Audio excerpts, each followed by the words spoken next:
Joining me now is Ohio Congressman Jim Jordan, the chairman of the House Judiciary Committee. Mr. Chairman, always a pleasure. Good to see you. What do you make of watching the deja vu of Barack Obama back in 2016? Well, I think the former president used the term updated guidance. I think that's a fancy way of saying we changed the story and we did it for political reasons, because that's what it looks like. Never forget, there's 3 key dates here, Maria. December 9th is when they have this meeting in the White House. Clapper, Brennan, McCabe, Comey, the president, they're all there, and they say, okay, we're not going to accept the intelligence community assessment. We're going to change that. And President Obama was just alluding to that. And then you have the date January 3rd. A few weeks later, Chuck Schumer goes on one of the Sunday shows and says, talking about then President-elect Trump, he says, if you mess with the intelligence community, they have 6 ways from Sunday at getting back at you.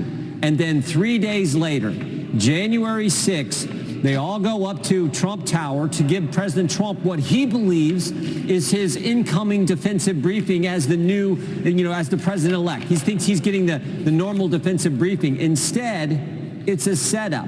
They go up there and talk to him about this, and then Comey tells him about the dossier that they already know is baloney. They know it's not true, came from the Clinton campaign and everything else, but they brief him on it so that when that information gets leaked, it has added credibility, because now it was so important that the FBI talked to the president-elect, the press has got to report it, and off and running goes the Russia collusion false narrative for the next 2 years. It was all to undermine President Trump and his presidency, and God bless Tulsi for sending this to the DOJ. I hope they dig into this. I hope that they go after this, because I think this is what it was, a conspiracy to undermine the first term of President Trump. Yeah, but look, at the time, the mainstream media went with it, hook, line, and sinker, and of course, much of the media blasted it across the world. Not here, of course. We saw through it right away and reported accordingly. Yeah.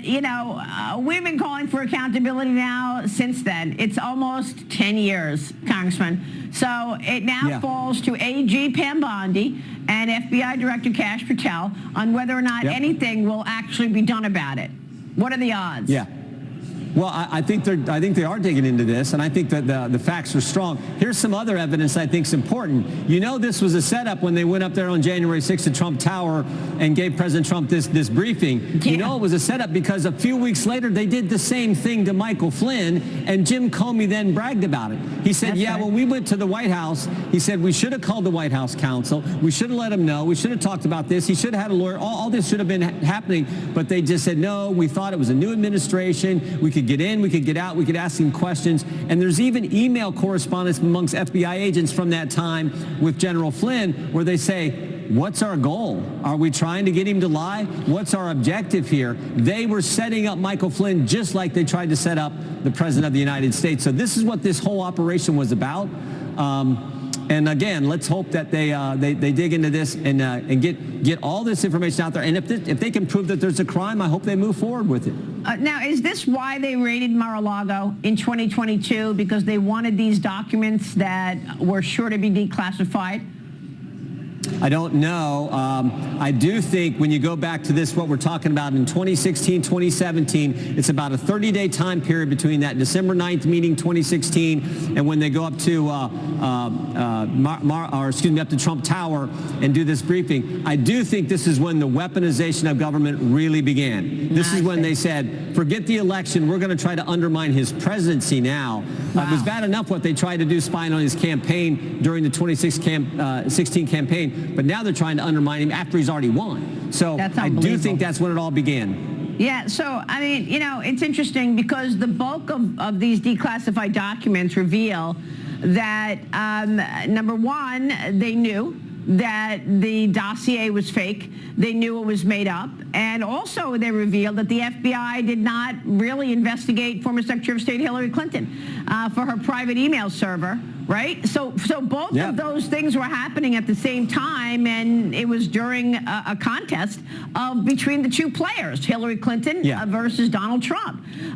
Senate Judiciary Committee Chairman Chuck Grassley said under Comey's leadership, the FBI failed to perform fundamental investigative work and left key pieces of evidence on the cutting room floor. So is that the gist of this 10 years later, that they tried to take down Trump by making up and manufacturing this story that was not true? They knew it wasn't true, but they pushed it through and let it go viral across the world, while at the same time completely ignoring her use of a private server who she kept in her house, and that was quite dangerous. Tell us why. Yeah, they spied on an opposing party's presidential campaign. Yeah.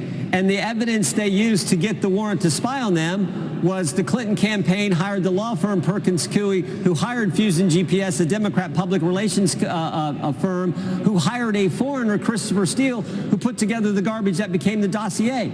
And then they used that dossier to go spy on the other party's campaign. Meanwhile, they didn't go after Hillary Clinton for her emails and everything else she did from the server.